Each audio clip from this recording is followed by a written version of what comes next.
There we go. I'll just start recording. We'll just start chatting. We'll figure it out from there. Send it. Just I can send it. start with a Yeah. joke. I mean, yesterday I had a meth head in the back of the cab that told me a joke about the banana and the vibrator. I don't know why you're shaking. I'm the one that's working so hard. I'm about to get peeled. But anyway, let's start Ugh. off. All right, today we're talking with Christian Meador. Christian came into the 573 and the 82nd Airborne. He was assigned to Delta Company, which was support elements out of 3rd Brigade. Um, Yeah. there goes the brain faster than the mouth. Why, Well, why don't I let you introduce yourself, Christian? yeah. No. I was went through basic airborne school, 11B, got to 3505, signed to Alpha Company right like when they got back from deployment in '04, Mm-hmm. and got back and they needed bodies for the support platoon. So they're like, Meador, you're the newest guy. You're going over to Deco. Back then, Deco was the HHC supply company, and then when 3505 split with and then created 573 and 373, Mm-hmm. we all that support company element got shifted over to technically 82nd BSB, Mm-hmm. Brigade Support Battalion, and so we are technically 82nd BSB, but yet we're deco for 573. Mm-hmm. And so, we did, I was 11B, but I was, driving truck, driving fueler, driving water, doing this, anything that the support company needed, which was, which was great. And then halfway, well, I always say halfway, but it was more right around July 4th of the deployment. Um, we weren't getting any um, uh, combat troops, any 19 Deltas or 11 Bravos to fill slots that we were losing. And they found a little pocket because there was like 8 or 9 of us, 11 Bs over there in Deco. And, and so they pulled the guys who weren't NCOs over to Charlie to fill in slots. So yeah, that's where I was at. Yeah. Yeah, there was a lot of adaptability that shifts so suddenly, and then the deployment right after. I do remember we had individuals who had come and trained with us. They had been 11 Bravos, and then as things settled a little bit more after everyone split into different troops and companies, they got sent over to I think it was the DECO or HHC or HHT. I'm not sure where, but they ended up coming back later to us in Alpha Troop as to augment some of our losses, which was funny because they started there in the first place. But yeah, it Yep. was it was interesting how personnel was shifted around, and they would find a slot for people, even if it wasn't your job or your MOS by training. They would just find places where people fit and use them as best they could. Yeah. I think what it was is that, basically 573 got the pick of the litter from Mm-hmm. 3505, Mm-hmm. which sucked for 373. And if you ended up in 373, you kind of weren't the pick of the litter. Mm-hmm. But we had just awesome and amazing guys, um, that stayed with the unit, and it was CNE Filony. That's Mm-hmm.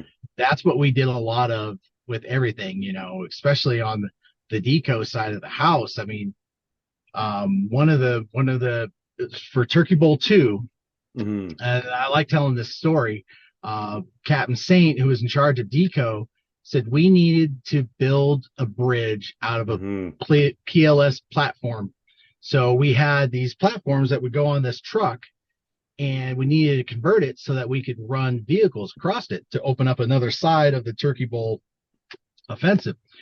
And so we got some of the guys from the mechanics, who we basically took off some of the railing on the platform and modified it so that, and I did it we I would run the PLS platform up to the side of the creek, run the platform over, drop it, and then boom, we now had another side. And we sent some, I think it was some guys from 2505 over who were just holding the, I won't say picket line or whatever, but they were holding Mm-hmm. the let's see here. it'd be the eastern edge of the Turkey Bowl Hmm. mission. So they like 8 or 9 gun trucks went over, but that opened up another avenue. But it was that, like, hey guys, we need this mission done, and being able to make those happen were what everybody did.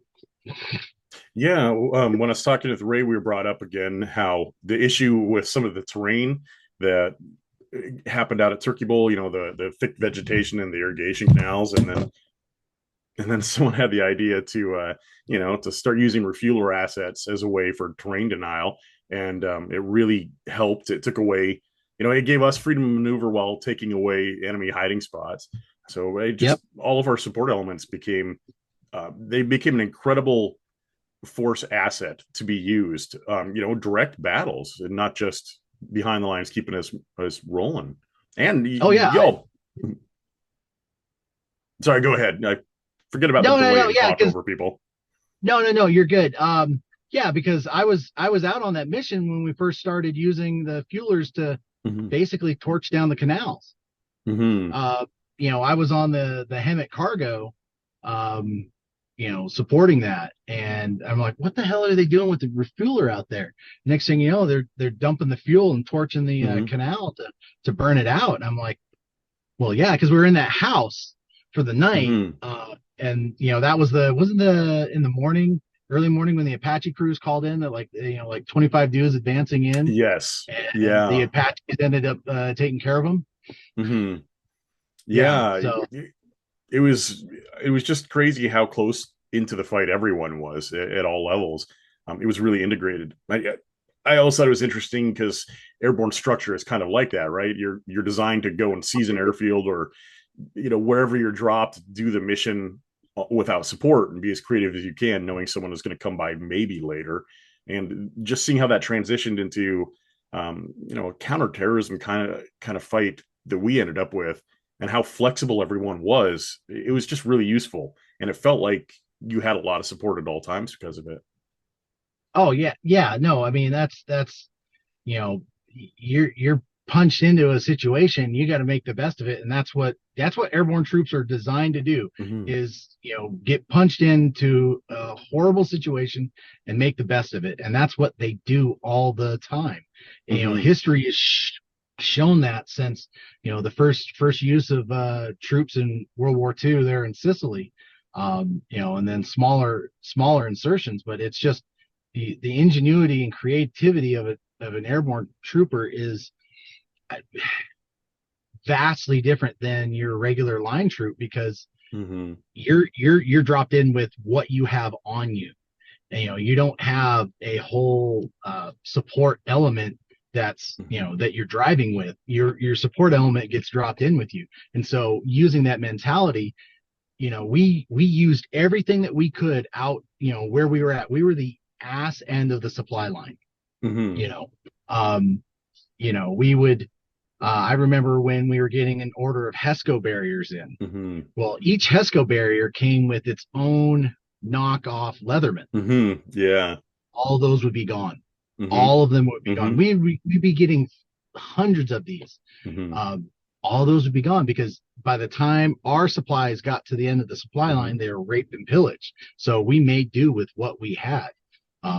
We did, we created our own forward Mm-hmm. aerial refueling point at our base in Mm-hmm. like a day, there at Caldwell. Um, just the things that we just did out of necessity and had to, because, like, we need to make this mission happen. What are we going to do? Oh, well, Mm-hmm. let's build our own, forward refueling point, so our choppers don't have to fly an hour in. They can fly out here, refuel, support us on the mission, and then come back. It's just the ingenuity that we had was unfound. And other people that I've talked to that have gone to Iraq, um, a couple guys I know have gone to Afghanistan.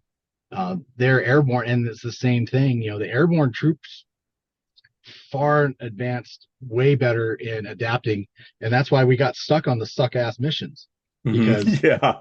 we could make shit happen where other units wouldn't. Mm-hmm. So Yeah, and there was just as much danger shared by our support elements. Some of our casualties, Lieutenant Grasspaw's entire truck. Bobby Henlin, I God bless him for what I he's doing now, but yeah, they yeah, I watched that mm, truck get launched. yeah, That you were on was that convoy, yeah. Yeah, I was gunning for the LT, and driver was Rodney McCandless. Mm-hmm. Uh, TC was Sergeant Henline. Behind Henline was Grasspaw. Mm-hmm. Gunner was Levi Hoover, infantry guy. And then E.B. Amolo, truck driver. Rodney McCandless was a fueler, and they were Mm-hmm. driving lead gun truck. Yeah. Um, and that was, horrible situation. That Mm-hmm. road had been, because you remember when Alpha punched out originally when we got Mm-hmm. there, they held the area and then got pulled back, Yes. and then Mm-hmm. we went back out there, and in between that time, that's when they set all those deep buried Mm-hmm. IEDs at that road. So that was 3 155 rounds right underneath that truck, Mm-hmm. and watching that truck go 30 feet in the air, flip around, land upside down, and then watch Henline and Grasspaw crawl out of the vehicle. Mm-hmm. Uh, and they had to put them out with fire extinguishers. I mean, Mm-hmm. I mean, because we had those gel blankets, but that wasn't enough. Mm-hmm. We called in the bird. I was the guy. My lieutenant, I forget his name. He was where did he go? He was a Citadel graduate. Um, Gaspers? no, no, no, no, Mm. no, no, no. He was Lieutenant Layton. That's what his Mm. name. Lieutenant Layton. He was a trying to remember what but he was a supply officer. That was Mm-hmm. his MOS. But he got out of the truck. He was just like, so I ended up taking control of the whole situation. I'm the one, Mm-hmm. so I'm the gunner. I'm up in there, giving the 9 line, giving all the information. I don't have, the the LT is supposed to have all that information. He's supposed to be Mm-hmm. on the radio directing everybody. But no, I'm the guy up in the gunner seat, Mm-hmm. keeping a 360. Just giving direction. The Bravo troop QRF shows up. I'm directing them. I'm like, I think Mm-hmm. that's the house that they went in.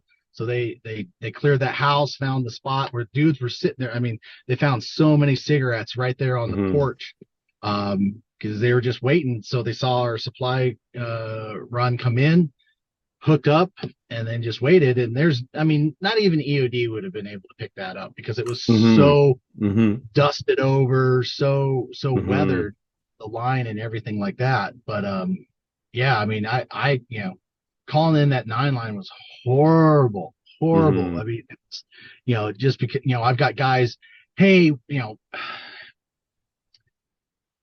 EB was blown in two.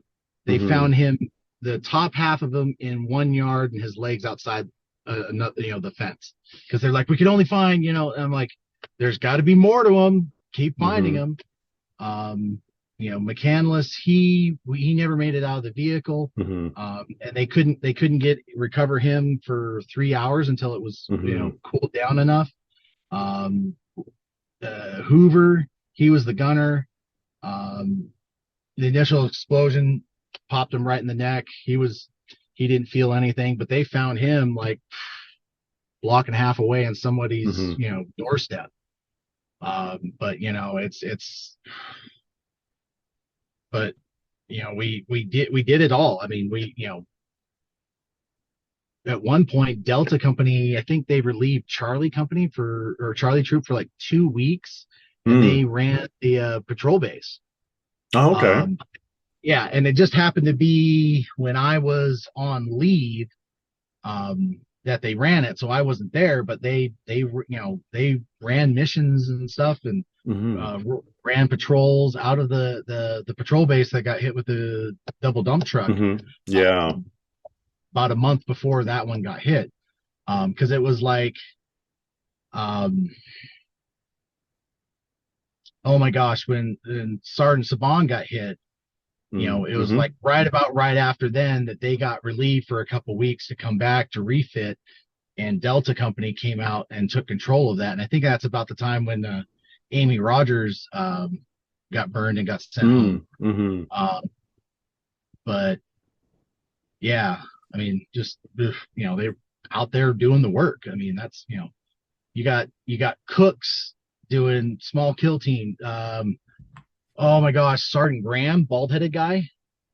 He was actually like the senior weapons guy for the whole troop, but he was our Mm, cook. mm, And but mm, when he was cooking for Charlie Troop, they would go out and they would, he would take his guys and some other headquarter asset guys and go set up an SKT mm, and sit out there, for Charlie Troop when I was finally over there, and just doing the work. You know, mm, you wouldn't expect it, a cook and a bunch of supply guys or whatever, running a little hide site, but they were, mm. and but that's what we did. Everybody did it. Yeah, it was always amazing to me, and I really credit a lot of the training before we left, a lot of leadership decisions, to be confident. They had soldiers, NCOs, and officers, who could put people where they needed to be and just get things done. Um, I was gonna say, how many jumps did you have before we deployed with the unit? I would say, see, that's the thing is, I didn't actually get a lot of jumps because Mm-hmm. for a while there, I ran the air section. So Mm. I was just an E4, but I'd have, Yeah. the platoon sergeant sign off on, so I was a guy running all the drop zone recoveries, the shoot Mm-hmm. it, Yeah. shoot take out. So I only got, I think before Iraq, I had 25 jumps, and then we Mm-hmm. we all had that jump when we got back. So I ended up with Yeah. 25 jumps. That was my But last one. That's the one that took my back out. Yeah. oh yeah. And then yeah, when I joined the National Guard, I Mm-hmm. was out here in Utah with the first of the 19th SF, Mm. and I never got a jump with them, Mm-hmm. even though I could, but we just never did. But yeah, Mm-hmm. 24 jumps. I mean, but I mean, I don't know. I mean, I think that's average for a Mm-hmm. 3-year stint, roughly. I don't know. I mean, I just I always don't know. credit. Oh, I always give a lot of credit to just how people are able to function and be adaptable and just be forward and aggressive as needed. To jump training is something different when you jump with other people. It just makes you fight alongside them harder. It really does help build a team and build camaraderie. It does because you have to, when you're in the aircraft, yes, you are responsible for all that gear that's on you, making sure, Mm-hmm. when you're getting your JMPI, that you're paying attention to the jump master, because, Mm-hmm. they go through their thing. And if you've ever noticed, like if they stop or him and haw, Mm-hmm. you need to pay attention because maybe your webbing's done backwards or there's something, Mm-hmm. so many guys just like, okay, all right. And but man, because like when we got back from block leave right before we left, the word Mm-hmm. on the street was we weren't going. So Mm-hmm. That's right. Yeah. me and a buddy grabbed the Jumpmaster guide, and we just started cramming in because we were like, Mm-hmm. dude, I want to, I was pushing to get a Jumpmaster slot, Mm-hmm. because I'm like, dude, I can get corporal, then I can get, sergeant Mm-hmm. faster or whatever. But that didn't end up being. But Mm-hmm. I crammed because working the air side of the house, I had access to the chutes, I had Mm-hmm. access to everything to study for it. So I really crammed for it, but it never ended up being. But standing next to somebody who's willing to throw themselves out of a unperfectly good aircraft, Yeah. Yeah. unperfectly Yeah. good, because I don't. My first jump in the 82nd, Mm-hmm. we were taxiing down. We were in a C-130 at Pope, taxiing down, turned down Mm-hmm. the runway, powered up, and then also, and we were like, "What's going on?" The loadmaster goes, "When the ramp goes down, run out." There was an Mm-hmm. electrical fire up in the cockpit, Oh, and geez. I'm Yeah. like, but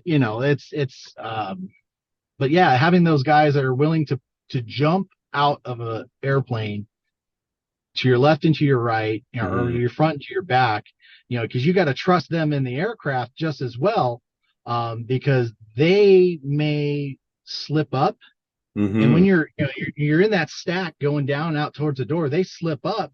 Well, Mm-hmm. next thing you know, you could get tripped up, and next thing you know, you're tumbling outside of the aircraft. Next thing you Yes. know, you're a toe jumper or a cigarette roll. I Mm-hmm. don't know if you've ever had a cigarette roll. I had it No, no. But I once. had I think he's a newer jump master, or AJ. I forget now who actually grabs a static line as you're going out the door. I think it's the AJ, right? But anyway, he Yeah, was yeah. newer, and it was a C-17. I don't think he was used to it. And as we were going, and I passed it off to him, he lost it.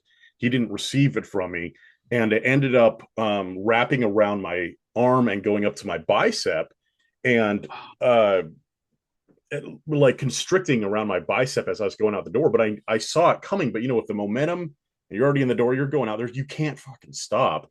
And There's so I yeah. threw myself out sideways and threw my arm behind me, and the loop slipped off, but it took out all the plastic on the ACU, and it bruised me real bad.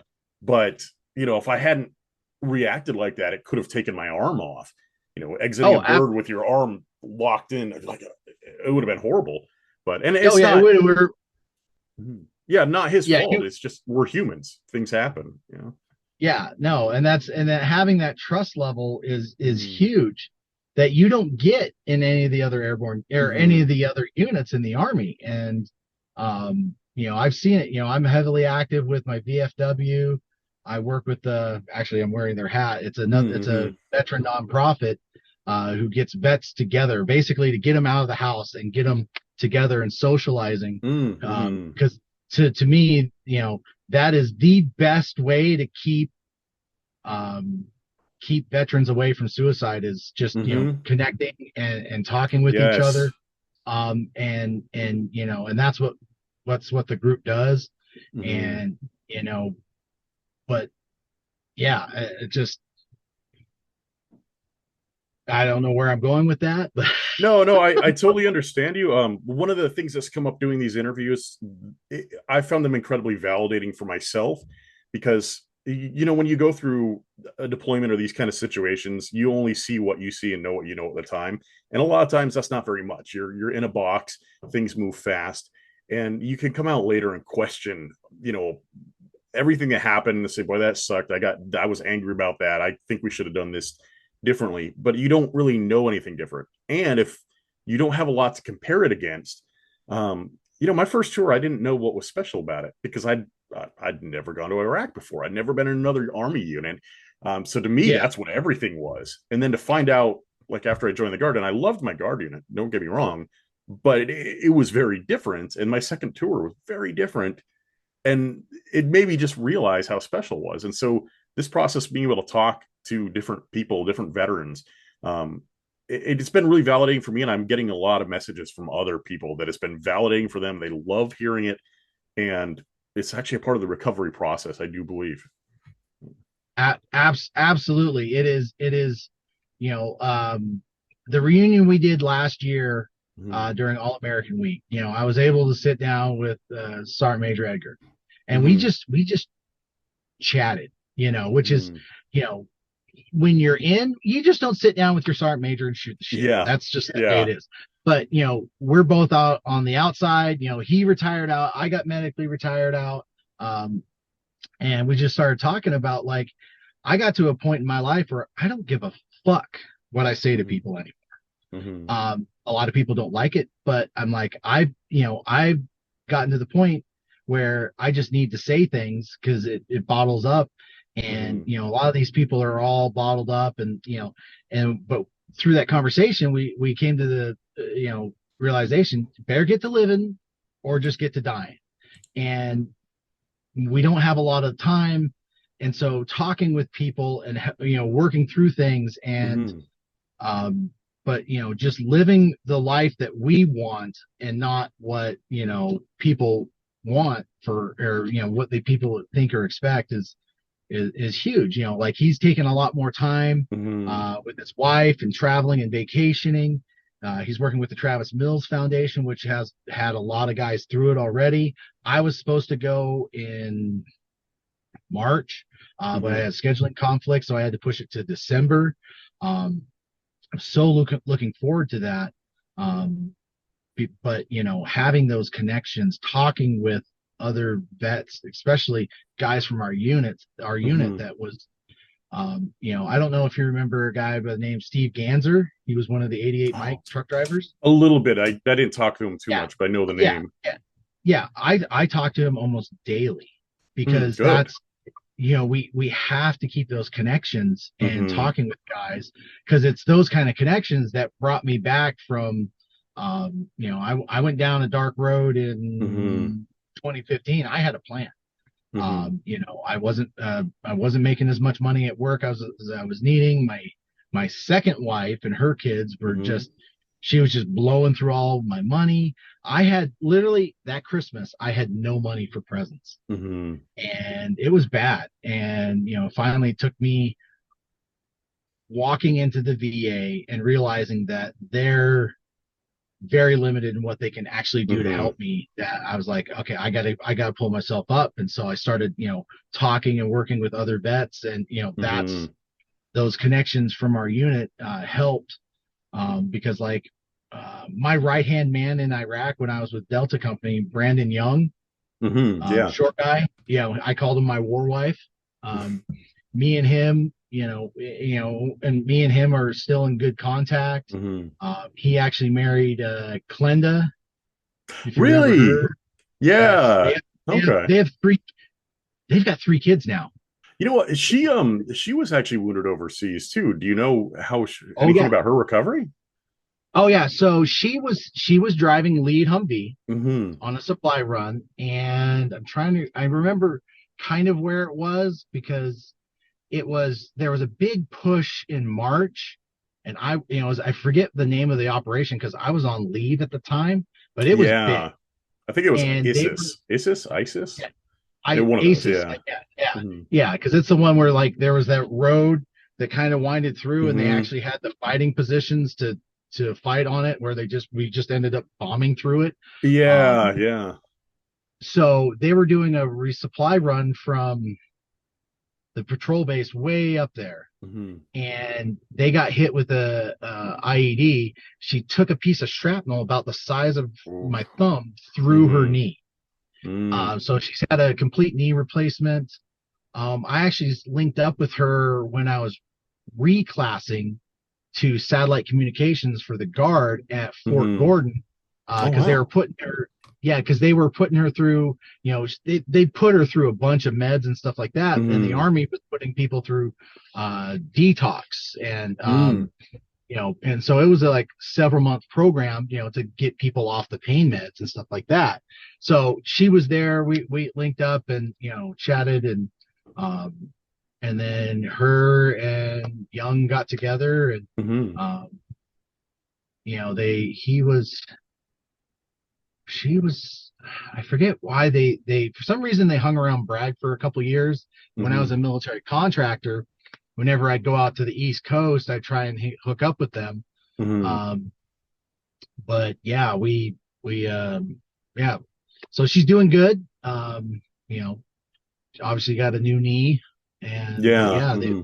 they got three kids together, and they live Good. Good. out in Tennessee. Mm-hmm.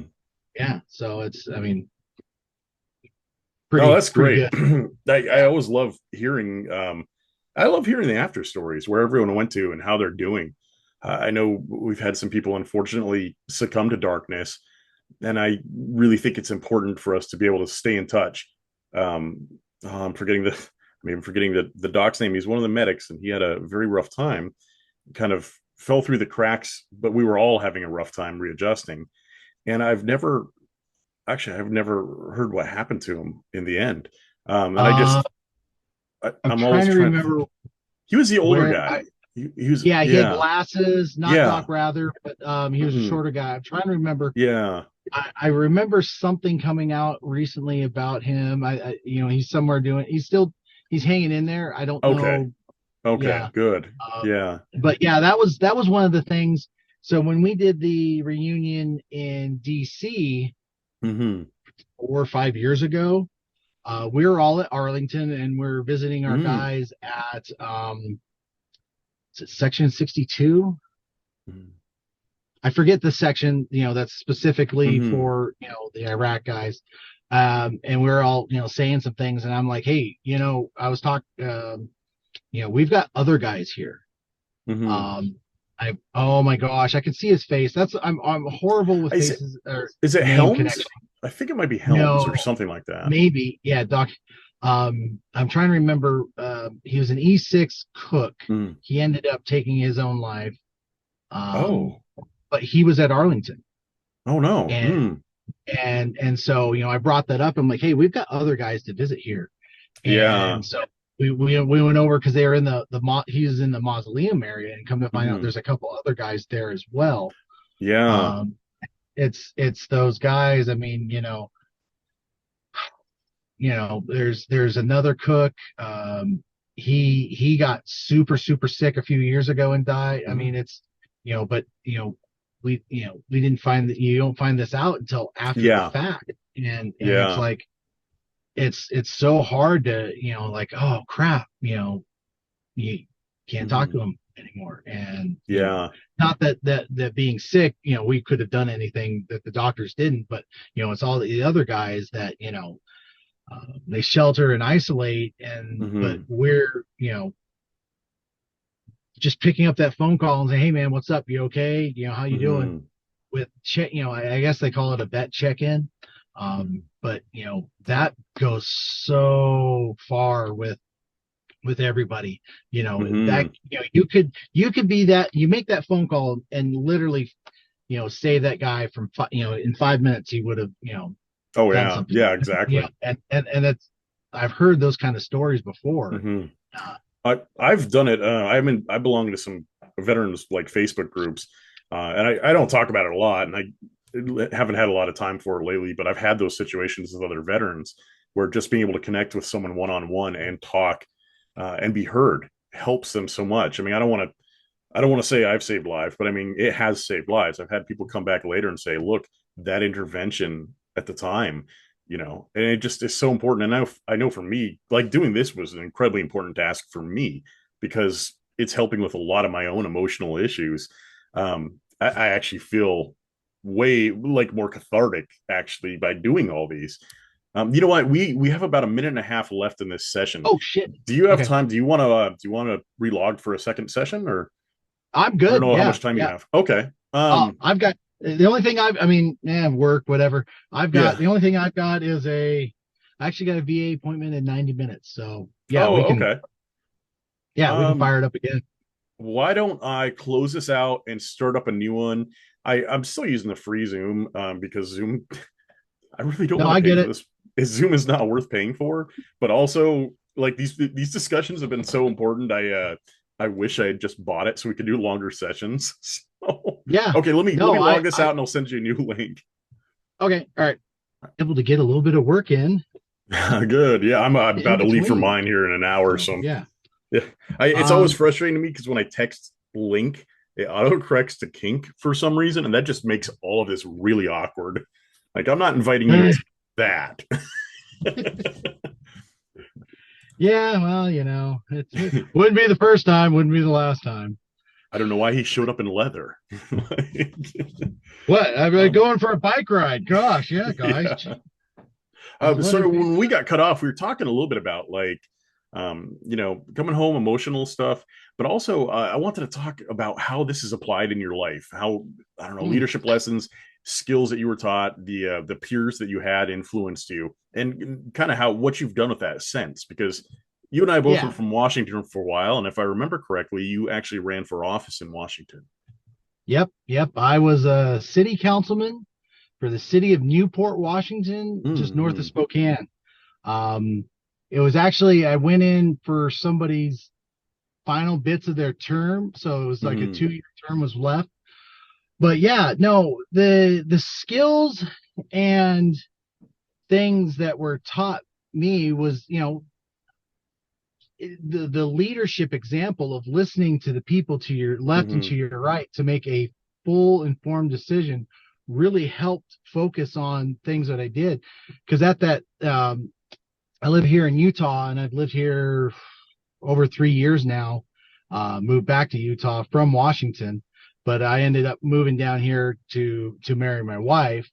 Mm-hmm. Um, and so I ended up not finishing out my term, but I spent a year and a half as city councilman. But also at that same time, I was a board president of a tourism alliance, active member in the Ponderay County Republican Party. Mm-hmm. Just gave me a lot of confidence to do things that, most people don't want to step in. And, Hmm. all those things that I did outside of a normal 9 to 5, I wasn't making any money. It was to Yeah. help build up the people to the left and to my right. Hmm. Um, you know, city councilman, I've got $55 a meeting, which was twice a month, Hmm. on top of all the other stuff that you're doing in the background. So really, I'm not making any money as a city councilman. Board president of a nonprofit for 6 years. I didn't make Hmm. any money. There's no, I was all volunteer. Activities I did with the Ponderay County Republican Party, all volunteer. Stuff I do Hmm. right now, all volunteer. But it's to help the people to the left and to my right. I like to talk about Ponderay County, Washington a lot because it's a great area. If I could move back up there, I would in a heartbeat, but that's not happening. Um, it's just there's no work up there.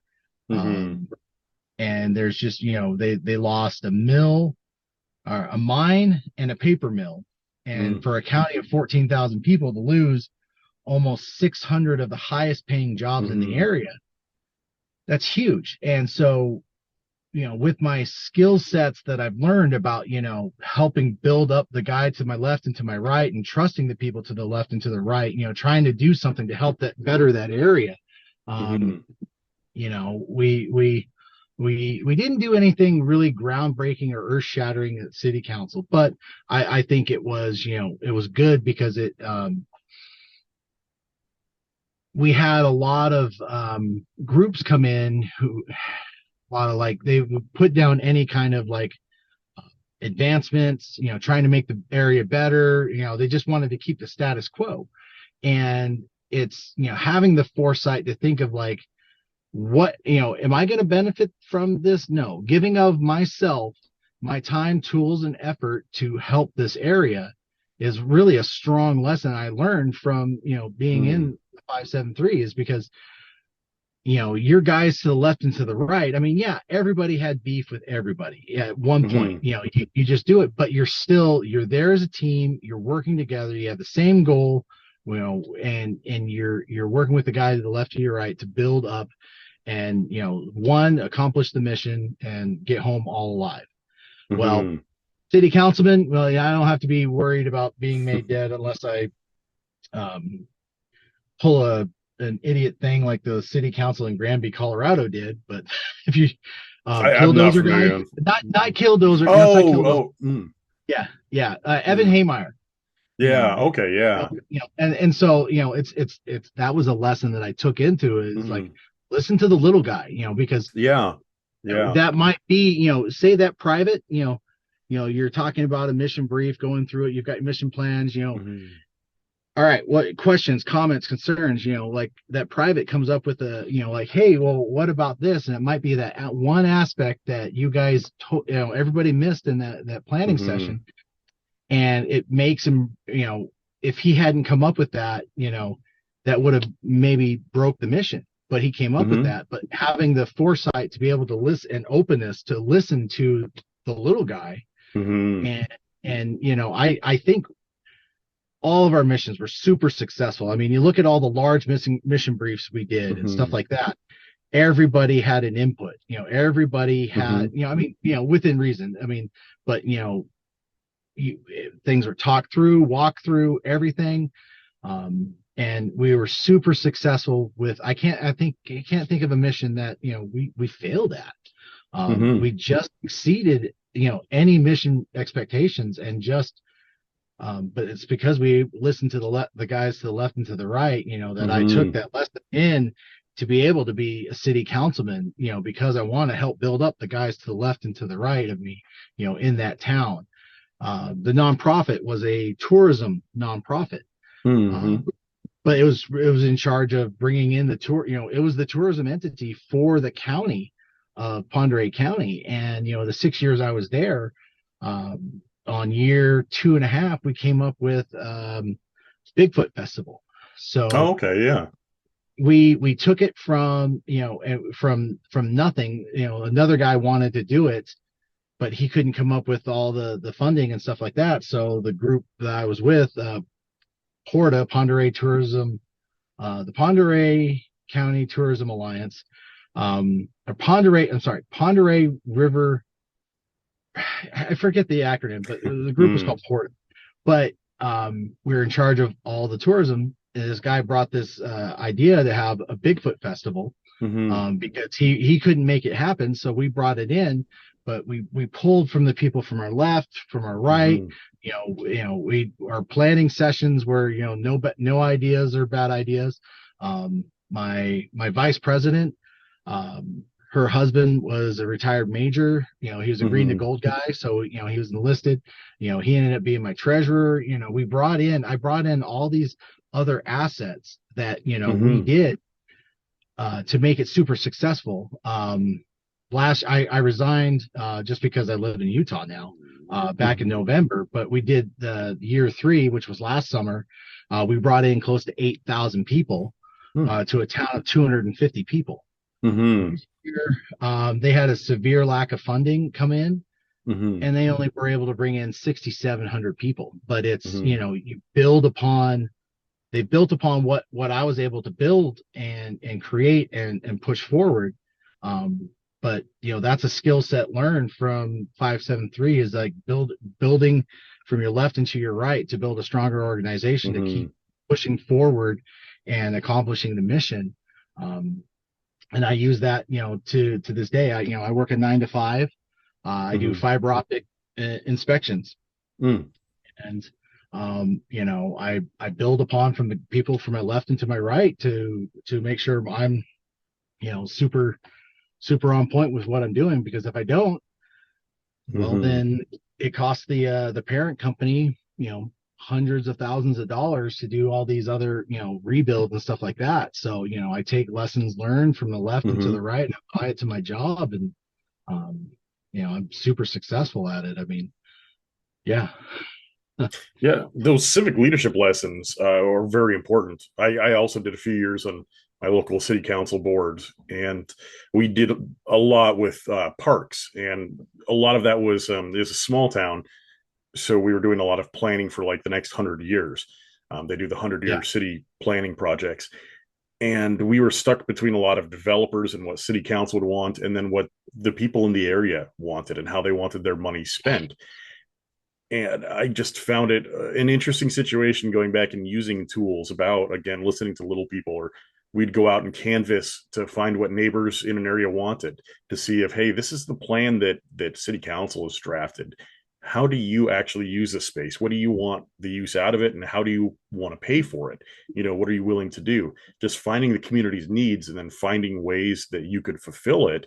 I mean, it sounds simple, but it dates back to the things we were doing in the villages all through Diala, and I just found that not everyone that gets into those positions thinks like that. So I learned a lot from it. Yeah. I mean, it's so, I look at it this way. So my son's already been in and out of the Army. So he went in as a comms guy. He's from Seattle, but got stationed at Fort Lewis. And I was like, I was hoping he would get somewhere else. Yeah. But he suffered through the COVID era. So it was hell on him, and his unit was just hell on earth, because they didn't build up their guys to the left and to the right.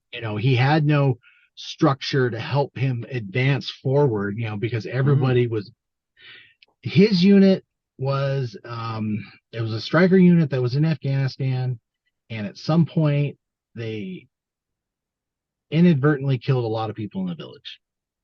And the rumor is that I found out was that unit pretty much got blacklisted from ever deploying. And so they sent them home, cleaned out the leadership, but they're never going to be up for rotation to deploy, because it was bad. It was pretty bad. So unit morale, most of, if not all of the people that were there from that deployment were gone, but that stuff still, the stigma still lingered. And so it transformed down to the Joes and just ruined morale. He hated his time in service. but what I told him when he was looking at going in, I go, look, because this is what my dad told me, and he retired out after 35 years of total service with like 23, 24 years of active duty. Get everything out of the Army because the Army will get everything out of you. Yes. So he saw what I got from being a comms guy, working Hmm. with drones, contracts, and stuff like that, Hmm. and he applied that. So he went in as a comms guy, got his clearance, got out, and so he was a contractor up at Everett Navy Homeport for a Oh while, yeah. Hmm. and now he works IT networking for Washington State Department of Transportation on their Hmm. HOV network stuff. Hmm. So, it's getting out of the, you may be stuck in a shitty situation like Hmm. he was, but he got some things out of it. Yeah. We got stuck in some shitty situations in Iraq, Hmm. but we adapted, we overcame, and we made things happen where a Hmm. lot of other units I think would have crumbled under the pressure because we were asked to do a lot more than Hmm. what on paper our unit could do, but we Yeah. found to make it happen. And that's why, everything in my personal life is I find ways to make it happen. Hmm. Um, I got my 9 to 5. I do actual cryptocurrency mining on the Hmm. side. I have my own side little business. I try and do all sorts of other things because I just have to keep going. I can't sit stagnant. And that's, lessons I learned from being in, Hmm. 573. You don't be, yeah, we sat on our bunks and watched movies when we had downtime, but Hmm. we were always doing things, always making things happen. Um, and I think that's why we were so successful. And I've applied that to my life is I'm always Hmm. trying to make things happen. There was just Because a I really just, good command culture that created like an organizational identity oh surrounding yeah, that. It was oh yeah, just I've never said we didn't have downtime or we didn't do dumb things. We did a lot, but a a lot of lot of the things. dumb things we did were, there were a release from the pressure. So that way, when it was time to turn the pressure back on, you were able to go operate, and I think it worked out really well. And Oh even with yeah, the dumb things we did, at least there's enough control and to rein people in before they got too bad. So yeah. No, I mean, you look at the line of leadership that's come out of that unit. yeah.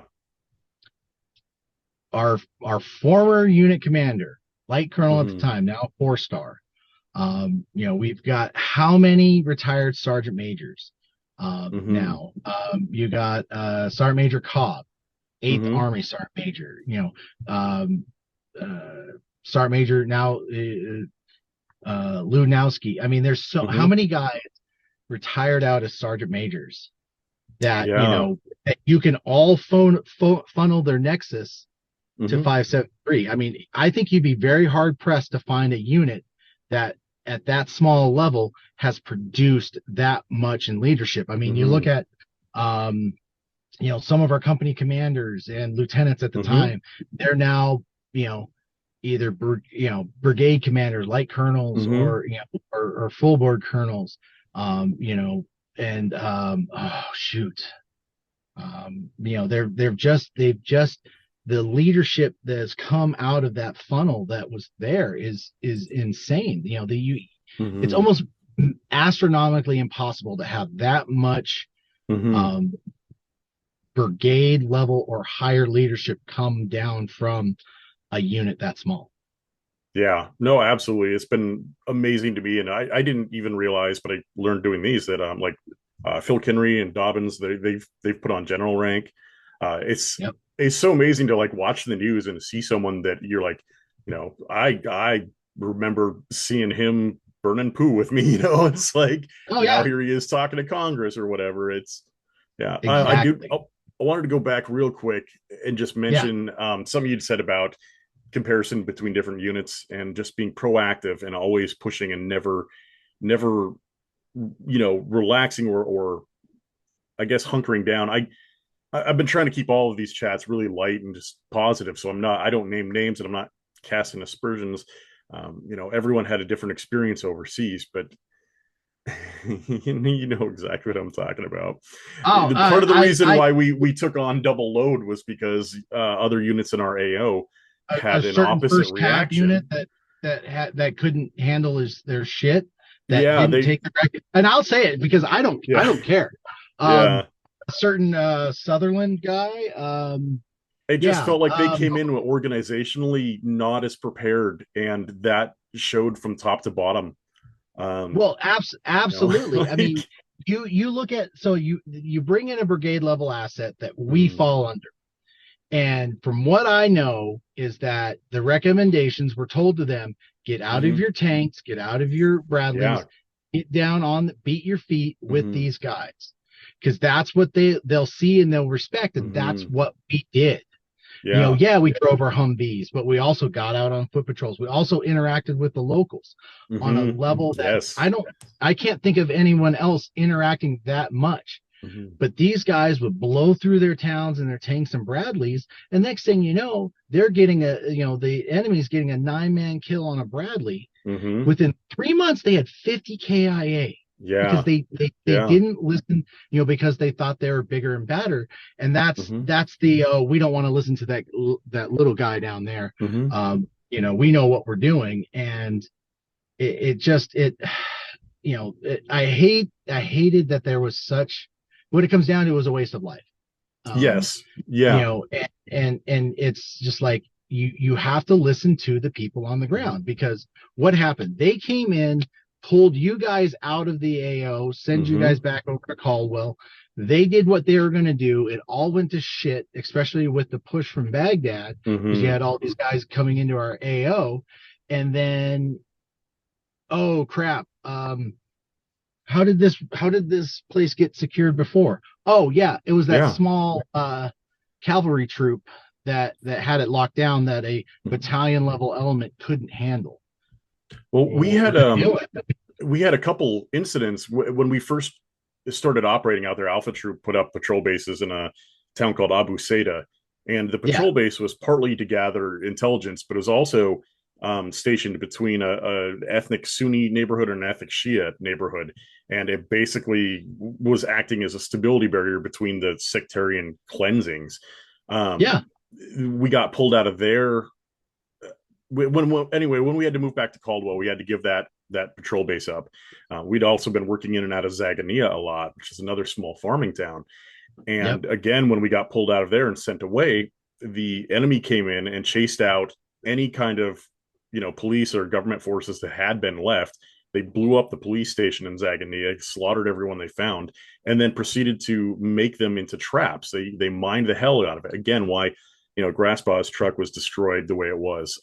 But not just that, there was a famous incident where a Kiowa helicopter was shot down, and a yeah, dark downed aircraft recovery team mission was sent out in Bradley to go recover the crew. And the Bradley ended up striking an IED that killed all 6 passengers on board. The IED had been planted in the driveway of Patrol Base Otis, the same patrol base that we had to give up when they sent us away. So yep, by having such a confused command climate at certain levels, it created a battle space that was more deadly when first Cav came in. I remember clearly we were on a QRF with Captain Few responding to Iraqi army checkpoints on October. It was October 26, 2006. Al Qaeda had decided that was when they were going to push and take Bakuba, because it was right during the transitionary period. First Cav hadn't fully come in, because I don't think they came until November.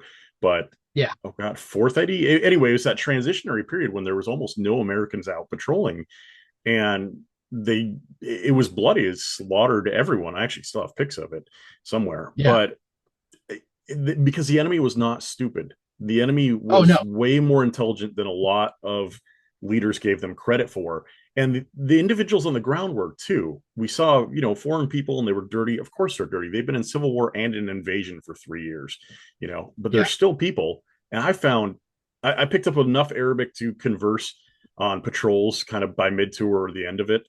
And individuals that we would talk to out in the fields or shops or whatever, they knew the different units in the different towns, even if it was the same. You're still wearing like the 82nd patch.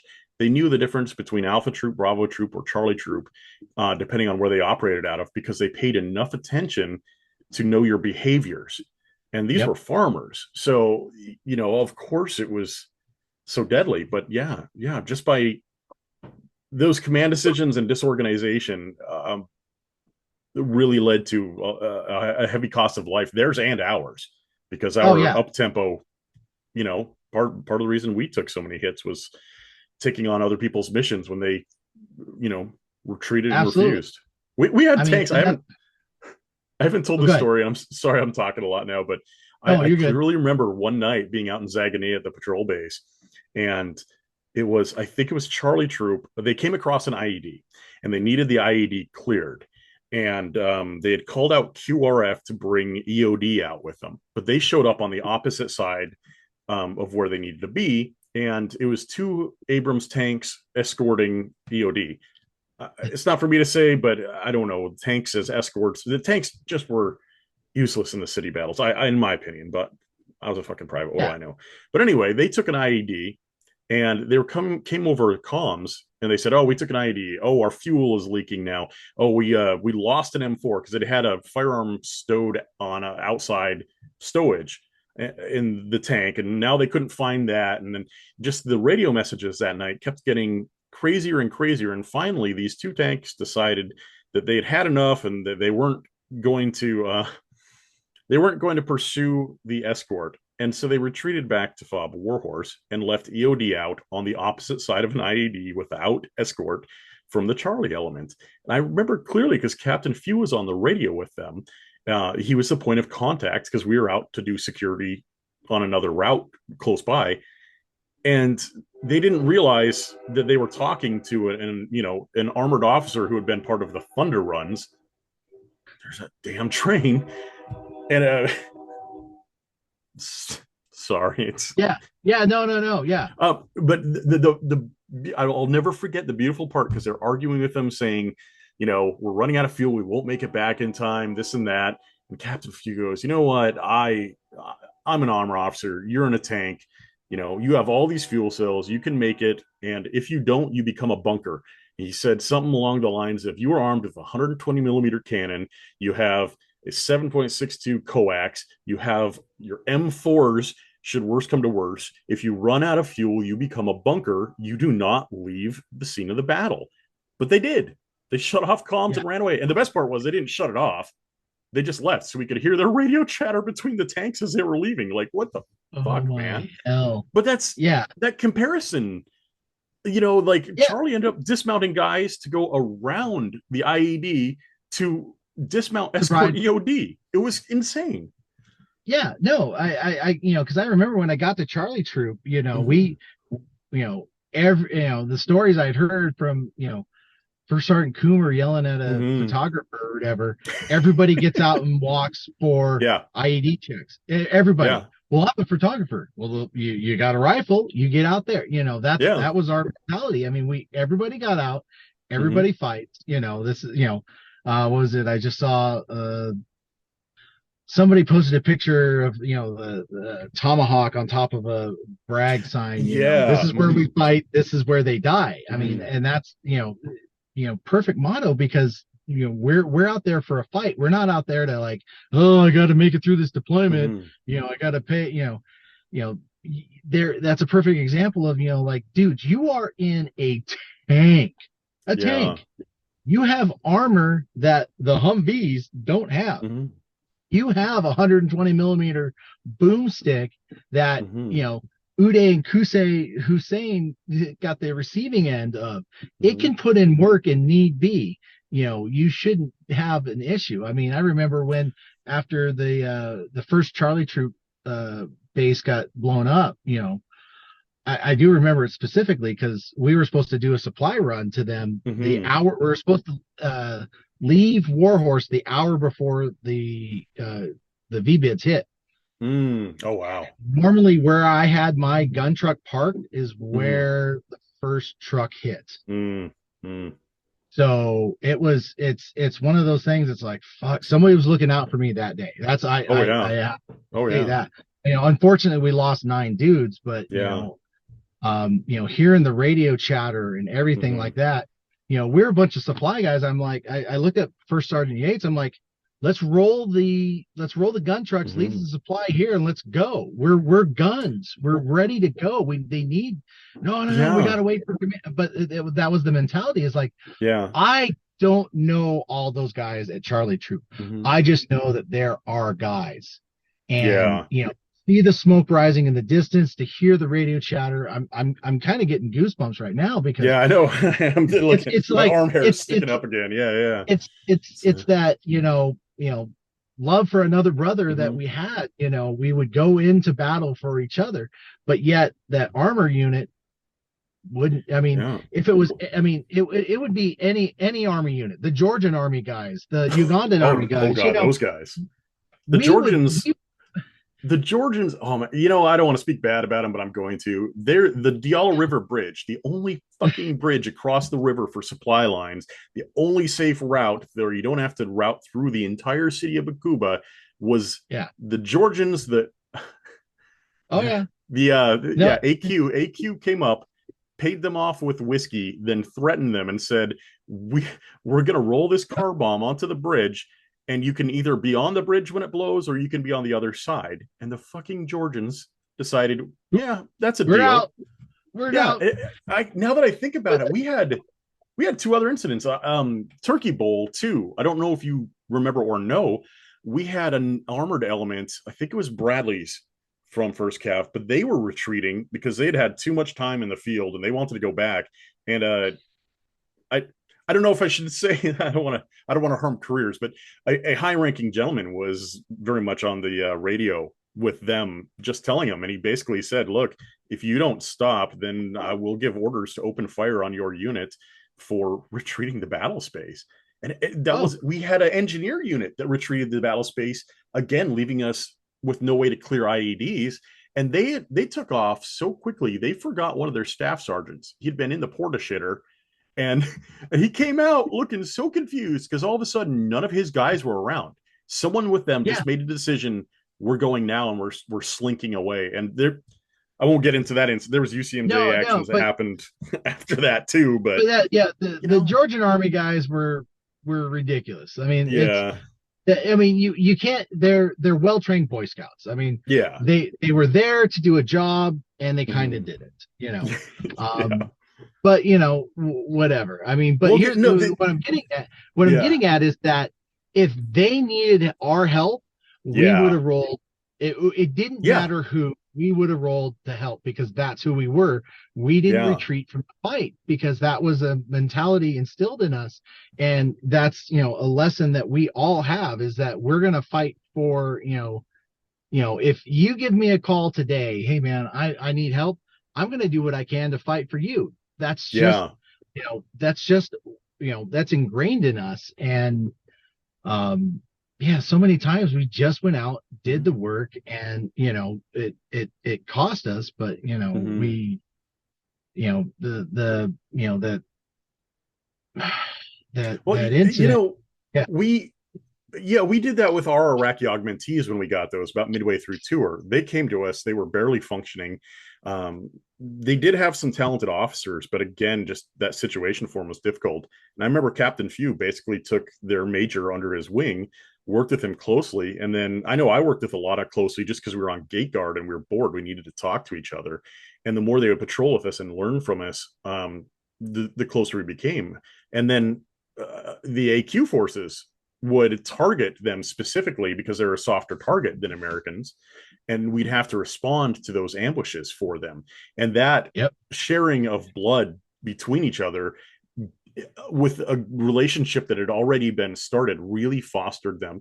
And I don't, I'm not sure exactly their capability at the end. I don't want to say they became great soldiers, but watching them grow as individuals and as soldiers and as men, just seeing that too from the relationship, because our leadership and what they taught us down to our lowest ranks, suddenly we became teachers for this other generation of soldiers, and it bled through a language barrier, for God's sakes. We were leading Oh entire yeah. raids just with Zien, Muzian, no, no, no, like fingers Oh yeah. pointing, but they were Yeah. next to us, and Yeah. Yeah. Yeah, it was amazing.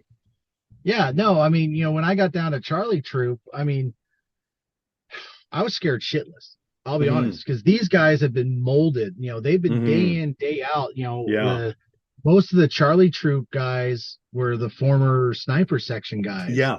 Yeah. from 3505, and but these guys, like everybody else in the Alpha Bravo and Charlie troops, they put in the work, and so Hmm. I, in some ways, I kind of look at myself as like, you know, the new, the FNG. Yeah. Yeah. But they, they brought me along. Um, I was more scared in Hmm. Charlie Troop because I didn't know, I hadn't trained with these Yeah. guys. But there was times in Delta, like when we would go out to, was it Bravo Troops base, that was way out there, way out there. I'm trying to remember. It was Oh south, yeah, by south, Ballad way that. Hoops. Yeah. Yeah, yeah. Hmm. And dude, I was like, man, we're rolling down this road with impunity. Yeah. We own, Yeah. but on Charlie Troop, I was, because we were getting into the mix and I wasn't used Hmm. to it at that level, but they brought me along, and I at when I ETS'd out, they gave me a little plaque or whatever, and I Hmm. said, I was super thankful to those guys. I'm like, look, you guys know my history, and you guys have my back, and I appreciate you bringing me along. Because if it didn't have, because I've seen it in so many units before, where guys would come in and they just ostracized, and and then Hmm. next thing it's that, oh, he's the replacement, oh, he's the Yeah. FNG or Yeah. whatever. But we didn't have that, Hmm. um because every man was needed, every man or woman. I mean, Yeah. Yep. our females that were with us, Hmm. man, you know Yeah. they put in the work that Hmm. um you wouldn't normally see that out of any other Hmm. units. Yeah. They would Yeah. protect their, they're protective of their females, but our guys, our females were out there, doing the same, putting in the work. And but we all, you know lifted each other up to, because Hmm. we depended on that gun to that right and to Hmm. the left of us, because their eyes are somewhere else, that we're not looking. So We have I'm thankful today oh, for that. not to interrupt you, we have about 5 minutes left, Okay. and I'm already late for work. But so in Okay. those last 5 minutes, do you have one or two peers who really, really influenced you, that you really appreciate, and or a funny story, I or like a I cool story you really want to Yeah, get out? I love, Captain Saint Laurent. He Hmm. he was, Delta Company commander. He was an infantry Hmm. guy, but his leadership really showed through in how well he loved everybody in the units and brought us along, and we had that can do attitude. Yeah, we're a Delta Hmm. Company. And we really brought it well together. And then First Sergeant Coomer. Hmm. I knew him from HHC, at 3505. When he was in E7. I'm like, this guy's, he jumped into Panama. He's Hmm. already got, Yeah. he's already Yeah. got a tour to Iraq underneath his belt. And then when I got to Charlie Troop and he was the first sergeant, not that I could say that, he physically, helped me or anything like Hmm. that, but I could see that through his leadership, he had created, a good enlisted corps that was able to help me Hmm. be a tool and an asset, that was helpful. Not that, I was never at the level of all those guys. And, Hmm. you know, but they, I appreciated, Captain Saint and First Sergeant Coomer, what they did. Hmm. Uh, those were, my top leaders that I Hmm. loved. And then, I'll go back to, General Pappas. I mean, he Yeah. was Hmm. he showed in each of the troops. We were sitting out on the drop zone. I was smoking and joking with my guys, Hmm. and he walked over from all these Hmm. other officers, and I saw them going like, "What the hell? What is he doing going over to those Joes?" But he came over and talked to me Hmm. specifically, And it's that, it's like what's a light colonel doing talking to Hmm. E4 better? But he had that level of concern down to the Joe level that Hmm. you didn't see as much. And so those are some leaders that really showed to me that they did well, and help shape and mold my career through 573 into Yeah. what I didn't do anything special with 19th group because I was just a Hmm. comms guy. But um showing up there with a CIB and 82nd combat patch, Hmm. people didn't screw around with me because Yeah. oh well, this is the comms guy. Oh wait, no, he's got a CIB. He actually, oh wait, he's in 82nd. And Yeah. then and so that history and stuff really went out there and really formed and shaped who I am, and I appreciate every day. No, I totally understand too. When I joined the guard, I was a fat E3. I could never put on rank because of the weight.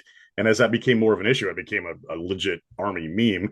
Uh, but so I always I felt a tried to little help, bit man. I weird. did what I could. No, no, I mean, I don't. Nowadays, I actually laugh at it. But at the time, I was just like, what am I bringing to this unit? But then I ended up getting put in a position for training. I did marksmanship training with the hard shots. I did scout skills training for our new augmentees. And like, I did all these tasks that an E3 should never be doing. I did commo. I became a commo rep for the damn unit. Um, and all of that was just because the training that had been instilled with 573 to everyone know what you need to do and know what up and down the level needs to do and just find a way to get these things done no matter what. It's the mission first. It doesn't matter who's doing it. That paid off. And I hope it influenced and helped save lives, going down. And I love that. I think everyone that stayed in the military or in their own private lives, I think so many of us have taken those lessons and it's made us Yep. better people. Yep. Okay, we got Absolutely. less than a minute, so I think I'll say goodbye to you for today. But thanks so much for talking with me, man. It's so Oh good yeah. seeing what you're doing and all of that. So yeah, Yep. um, I'll give up my time anytime for anybody on mhm, from the unit. That's what I do. perfect. So All right, well, appreciate thanks, it. and you got to get to work. I got to get to work, but you know what? I'm so glad we got to chat. Yeah, exactly, man. Hit you later. Bye. Bye.